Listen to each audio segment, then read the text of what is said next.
Hello friends, welcome back to let's hear it in Malayalam. Let's hear it in മലയാളത്തിന്റെ പുതിയൊരു വീഡിയോയിലേക്ക് എല്ലാവർക്കും സ്വാഗതം.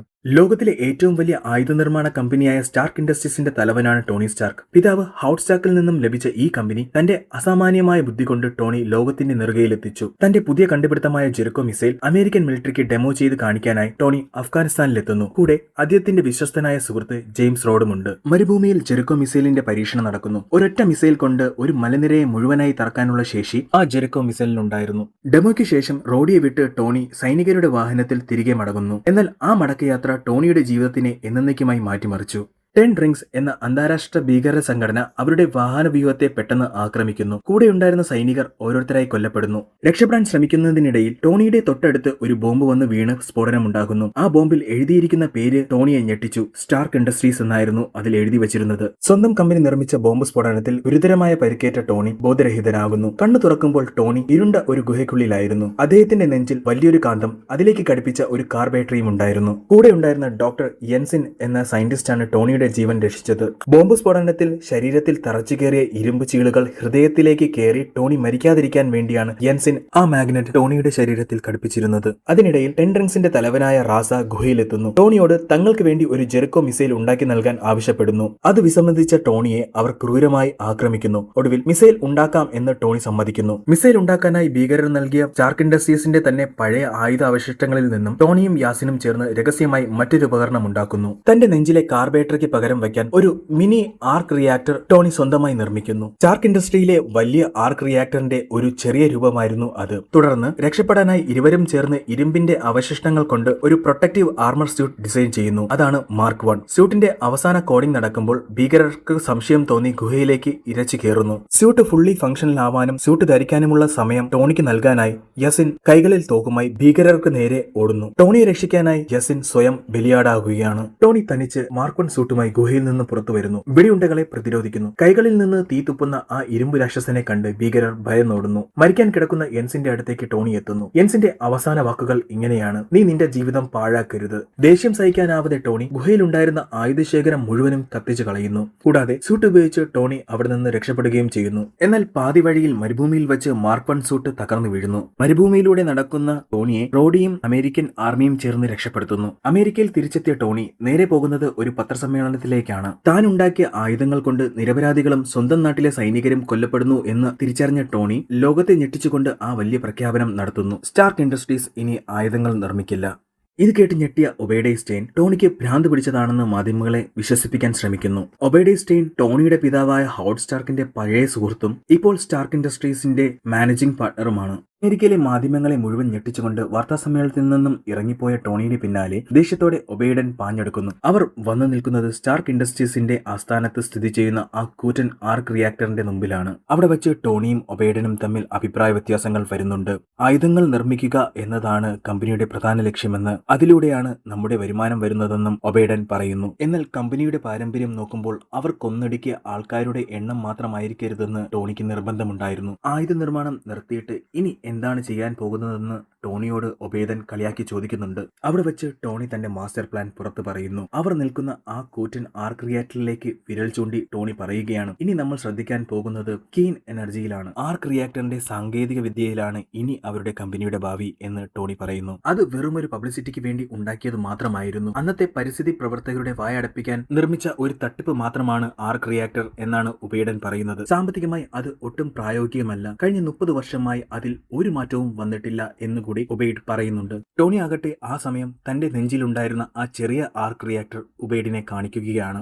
തന്റെ ജീവൻ ഇപ്പോൾ നിലനിൽക്കുന്നത് തന്നെ ഈ ആർക്ക് റിയാക്ടറിലൂടെയാണെന്ന് ടോണി പറയുന്നു. ഇത് കേൾക്കുന്ന ഒബൈഡൻ ശരിക്കും ഞെട്ടിപ്പോവുകയാണ്. എന്നാൽ ഈ സാങ്കേതിക വിദ്യ ഇപ്പോൾ താൻ പുറത്തുവിടാൻ ഉദ്ദേശിക്കുന്നില്ല എന്നും ടോണി പറയുന്നുണ്ട്. ഒബൈഡനുമായിട്ടുള്ള സംഭാഷണത്തിന് ശേഷം ടോണി നേരെ പോകുന്നത് തന്റെ ഹൈടെക് ലാബിലേക്കാണ്. തന്റെ നെഞ്ചിലെ ആ പഴയ ആർക്ക് റിയാക്ടർ മാറ്റി താൻ പുതിയതായി ഡിസൈൻ ചെയ്ത കൂടുതൽ പവർഫുൾ ആയ ആർക്ക് റിയാക്ടർ ഘടിപ്പിക്കാൻ ടോണിക്ക് ഒരാളുടെ സഹായം വേണമായിരുന്നു. അതിനായി ടോണി സഹായം തേടുന്നത് തന്റെ അസിസ്റ്റന്റ് ആയ പെപ്പർ പോട്ട്സിനെയാണ്. പുതിയ ആർക്ക് റിയാക്ടർ ടോണിയുടെ നെഞ്ചിൽ ഘടിപ്പിച്ചതിന് ശേഷം പഴയ ആർക്ക് റിയാക്ടർ നശിപ്പിക്കാൻ ടോണി പറയുന്നുണ്ടെങ്കിലും പെപ്പർ അത് സൂക്ഷിച്ചു വയ്ക്കുന്നു. പുതിയ ആർക്ക് റിയാക്ടർ നെഞ്ചിൽ ഫിറ്റ് ചെയ്തതിനു ശേഷം ടോണി ആദ്യം പോകുന്നത് തന്റെ സുഹൃത്തായ ജെയിംസ് റോഡിയുടെ അടുത്തേക്കാണ്. തന്റെ ഓഫീസിലേക്ക് കടന്നുവരുന്ന ടോണിയെ കണ്ട് റോഡി അത്ഭുതപ്പെടുകയാണ്. കാരണം പത്രസമ്മേളനത്തിൽ ആയുധ നിർമ്മാണം നിർത്തുന്നു എന്ന് പ്രഖ്യാപിച്ച ശേഷം ടോണി അടുത്ത് എന്ത് പറയാനാണ് വരുന്നതെന്ന് അത്ഭുതത്തോടെയാണ് നോക്കുന്നത്. താൻ ഒരു പുതിയ വലിയ പ്രോജക്റ്റിൽ വർക്ക് ചെയ്യുകയാണെന്നും അതിന്റെ ഭാഗമാവാൻ റോഡിയെ ക്ഷണിക്കുകയാണ് ടോണി. ഇത് മിലിറ്ററിക്ക് വേണ്ടി താൻ ചെയ്യുന്നതല്ല എന്ന് കേട്ടതോടെ റോഡിയുടെ മുഴുവൻ ആവേശവും പോവുകയാണ്.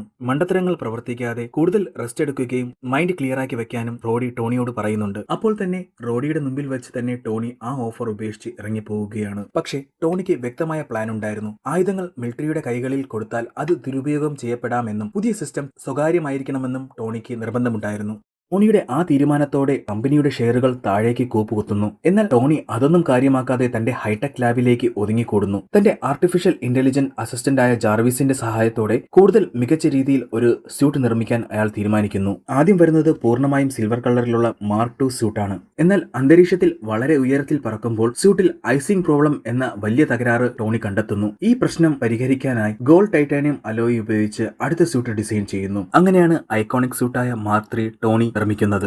മാർക്ക് III സ്യൂട്ടിന്റെ പെയിന്റിംഗും സിസ്റ്റം അപ്ഡേഷനും നടക്കുന്നതിന്റെ ഇടയിൽ ടോണി ഒരു വാർത്ത കാണുന്നു. സ്റ്റാർക്ക് ഇൻഡസ്ട്രീസ് നടത്തുന്ന ഒരു ഇവന്റ് അന്ന് രാത്രി നടക്കുകയാണ്. താൻ ഉണ്ടാക്കിയ കമ്പനിയുടെ പരിപാടി ആയിട്ട് പോലും ടോണി അങ്ങോട്ടേക്ക് ആരും ക്ഷണിച്ചില്ല. അത് ഒബേഡൻ മനഃപൂർവ്വം ഒഴിവാക്കിയതായിരുന്നു. എന്നാൽ അതൊന്നും വകവയ്ക്കാതെ ടോണി അങ്ങോട്ടേക്ക് ചെല്ലുകയാണ്. ടോണിയുടെ അപ്രതീക്ഷിതമായ വരവ് കണ്ട് ഒബേഡനും മാധ്യമങ്ങളും ഞെട്ടിപ്പോകുന്നു. അവിടെ വെച്ച് ടോണിയെ കാണാൻ ക്രിസ്റ്റീൻ എന്ന് പറയുന്ന പത്രപ്രവർത്തക എത്തുന്നു. അവൾ ടോണിയുടെ കയ്യിലേക്ക് കുറച്ച് ഫോട്ടോകൾ വെച്ച് കൊടുക്കുകയാണ്. അഫ്ഗാനിസ്ഥാനിലെ ഗുൽമറ എന്ന ഗ്രാമത്തിൽ പാവപ്പെട്ട ആൾക്കാരെ ഭീകരർ ആക്രമിക്കുന്നതിന്റെയും അവർ ഉപയോഗിക്കുന്ന ആയുധങ്ങളുടെയും ഫോട്ടോയാണ് കാണിക്കുന്നത്. ഏറ്റവും ദാരുണമായ കാര്യം എന്തെന്നാൽ ഭീകരരുടെ കയ്യിലുണ്ടായിരുന്ന തോക്കുകളും മിസൈലുകളും ആയുധങ്ങളും സ്റ്റാർക്ക് ഇൻഡസ്ട്രീസിന്റെ ഏറ്റവും പുതിയ കണ്ടുപിടുത്തമായ ജെറിക്കോ മിസൈലുകൾ ആയിരുന്നു. അത് കണ്ട് ടോണി ശരിക്കും ഞെട്ടുകയാണ്. സത്യം മനസ്സിലാക്കിയ ടോണി നേരെ ഒബേഡന്റെ അടുത്തേക്ക് ചെല്ലുന്നു. അപ്പോഴാണ് ടോണി ഇതിന് പിന്നിൽ ഒബേഡനാണെന്ന് മനസ്സിലാക്കുന്നത്. മാത്രമല്ല ബോർഡ് ഓഫ് മെമ്പറിൽ നിന്നും ടോണിയെ പുറത്താക്കാൻ കോടതിയിൽ കേസും ഒബേഡൻ കൊടുത്തിട്ടുണ്ട്. തന്റെ കമ്പനിയുടെ ആയുധങ്ങൾ കൊണ്ട് ഇനി ഒരു നിരപരാധിയും മരിക്കരുത് എന്ന വാശിയിൽ ടോണി നേരെ ലാബിലേക്ക് വിടുകയാണ്. അങ്ങനെ ടോണി മാർക്ക് III സ്യൂട്ടും ധരിച്ച് അഫ്ഗാനിസ്ഥാനിലെ ഗുൽമറയിലേക്ക് തിരിക്കുകയാണ്. അവിടെ ഉണ്ടായിരുന്ന ആയുധങ്ങളെയും ഭീകരരെയും ടോണി നിഷ്പ്രയാസം നശിപ്പിക്കുകയാണ്. ഗുൽമോറിൽ വെച്ച് ഭീകരരെ തരിപ്പണമാക്കിയ ശേഷം ടോണി അമേരിക്കയിലേക്ക് തിരിച്ചു പറക്കുകയാണ്. വഴിമധ്യേ വലിയൊരു കുരുക്ക് ടോണിയെ കാത്തിരിക്കുന്നുണ്ടായിരുന്നു. അമേരിക്കൻ മിലിറ്ററിയുടെ റഡാറിൽ അജ്ഞാത ഫ്ലൈയിങ് ഒബ്ജക്ട് തെളിഞ്ഞു വരുന്നു. ആ ഒബ്ജക്ട് വേറെ ആരുമായിരുന്നില്ല, അയൺമാൻ തന്നെയായിരുന്നു. എയർഫോഴ്സിലെ കൺട്രോൾ റൂമിൽ ഇരുന്ന് റോഡി 2 ആധുനിക F-22 റാപ്റ്റർ ജെറ്റ് വിമാനങ്ങളെ അങ്ങോട്ടേക്ക് അയക്കുന്നു. അവിടെ വെച്ചുണ്ടായ ആക്രമണത്തിൽ അയൺമാൻ അബദ്ധത്തിൽ ഒരു F-22 ജെറ്റിന്റെ വിമാനത്തിൽ പോയി ഇടിക്കുന്നു. വിമാനത്തിന്റെ കൺട്രോളും നഷ്ടപ്പെടുന്നു. പൈലറ്റ് ഇജക്ട് ചെയ്ത് രക്ഷപ്പെടാൻ ശ്രമിക്കുന്നുണ്ടെങ്കിലും അവിടെ ആ ഇജക്ഷൻ ഫെയിലാവുകയാണ്. ഇത് കണ്ട ടോണി പൈലറ്റിനെ രക്ഷിക്കുന്നു. ഈ സമയം കൊണ്ട് എയർഫോഴ്സിലെ കൺട്രോൾ റൂമിൽ ഇരിക്കുന്ന ജെയിംസ് റോഡിക്ക് ടോണിയുടെ കോൾ വരികയാണ്. ആകാശത്ത് പറന്നു നടക്കുന്ന സാധനം വേറാരുമല്ല താനാണെന്ന് റോഡിയോട് ടോണി വെളിപ്പെടുത്തുന്നു. മാത്രമല്ല ഇതൊരു എക്സ്പെരിമെന്റൽ ട്രെയിനിങ്ങിനിടയിൽ സംഭവിച്ച അപകടമാണെന്നും പത്രക്കാരോട് പറയാൻ പറയുന്നു. അതേസമയം അഫ്ഗാനിസ്ഥാനിൽ വെച്ച് തകർന്നുപോയ മാർക്ക് I സൂട്ടിന്റെ കഷ്ണങ്ങൾ ഉപയോഗിച്ച് ഒബൈഡൻ ഭീകരനായ ഒരു അയൺമോങ്കർ സ്യൂട്ട് നിർമ്മിക്കാൻ ശ്രമിക്കുന്നു. പക്ഷേ അതിന് പവർ നൽകാൻ മാത്രം വലിയൊരു ആർക്ക് റിയാക്ടർ ഉണ്ടാക്കാൻ അവരുടെ സയന്റിസ്റ്റുകൾക്ക് കഴിഞ്ഞിരുന്നില്ല.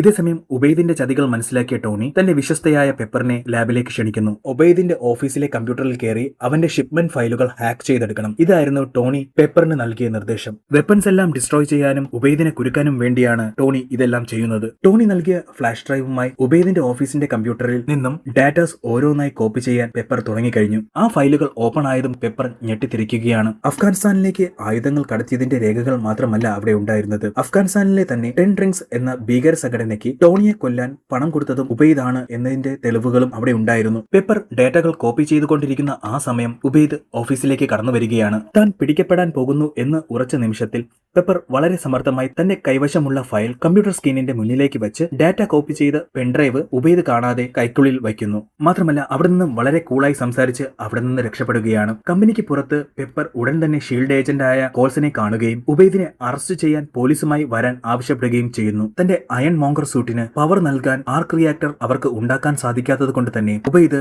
രാത്രി ടോണിയുടെ വീട്ടിലെത്തി കയ്യിലുണ്ടായിരുന്ന സോണിക് ഡിവൈസ് വെച്ച് ടോണിയെ ബോധരഹിതനാക്കുന്നു. എന്നിട്ട് ടോണിയുടെ നെഞ്ചിലിരുന്ന ആർക്ക് റിയാക്ടർ ഊരിയെടുക്കുന്നു. ഉബൈദ് അവിടുന്ന് പോയതിനു ശേഷം ടോണി വളരെ കഷ്ടപ്പെട്ട് താഴത്തെ ലാബിലേക്ക് എത്തുന്നു. മുമ്പ് പെപ്പർ കളയാതെ വെച്ചിരുന്ന ആ പഴയ ആർക്ക് റിയാക്ടർ ടോണി വീണ്ടും എടുത്ത് തന്റെ നെഞ്ചിൽ വയ്ക്കുന്നു. കൃത്യസമയത്ത് റോഡിയും ടോണിയുടെ അടുത്തേക്ക് എത്തുന്നു. അങ്ങനെ പെപ്പർ നൽകിയ തെളിവുകളുമായി ഷീൽഡ് ഏജന്റുമാർ ഉബൈദിനെ അറസ്റ്റ് ചെയ്യാൻ സ്റ്റാർക്ക് ഇൻഡസ്ട്രീസിന്റെ രഹസ്യ ലാബിലേക്ക് വീട്ടിലേക്ക് ഇരച്ചു കയറുകയാണ്. എന്നാൽ അവർ എത്തുന്നതിന് തൊട്ടുമുമ്പ് തന്നെ ഉബൈദ് അയൺമോങ്കർ സൂട്ടിൽ ആർക്ക് റിയാക്ടർ ഘടിപ്പിച്ചു കഴിഞ്ഞിരുന്നു. അങ്ങനെ അയൺമോങ്കർ അവരെ ആക്രമിക്കാൻ തുടങ്ങുകയാണ്. പെപ്പറിന്റെ ജീവൻ അപകടത്തിലാണെന്ന് മനസ്സിലാക്കിയ ആ നിമിഷം തന്റെ പഴയ ആർക്ക് റിയാക്ടറുമായി മാർക്ക് 3 സൂട്ടിൽ അയൺമാൻ അവിടേക്ക് എത്തുകയാണ്. ഇനി അവിടെ നടക്കുന്നത് അയൺമാൻ വേഴ്സസ് അയൺമോങ്കർ ആണ്. വലിപ്പത്തിലും ആർക്ക് റിയാക്ടറിന്റെ പവറിലും അയൺമോങ്കർ സൂട്ട് അയൺമാനേക്കാൾ ഇപ്പോൾ വളരെ പവർഫുൾ ആണ്. അവിടെയും ടോണി തന്റെ ബുദ്ധിയാണ് ഉപയോഗിക്കുന്നത്. ഉയരത്തിൽ പറക്കുമ്പോൾ ഐസിംഗ് പ്രോബ്ലം ഉള്ളതുകൊണ്ട് തന്നെ അയൺമോങ്കർ സൂട്ടിന് അവിടെ പിടിച്ചു നിൽക്കാൻ കഴിയില്ല.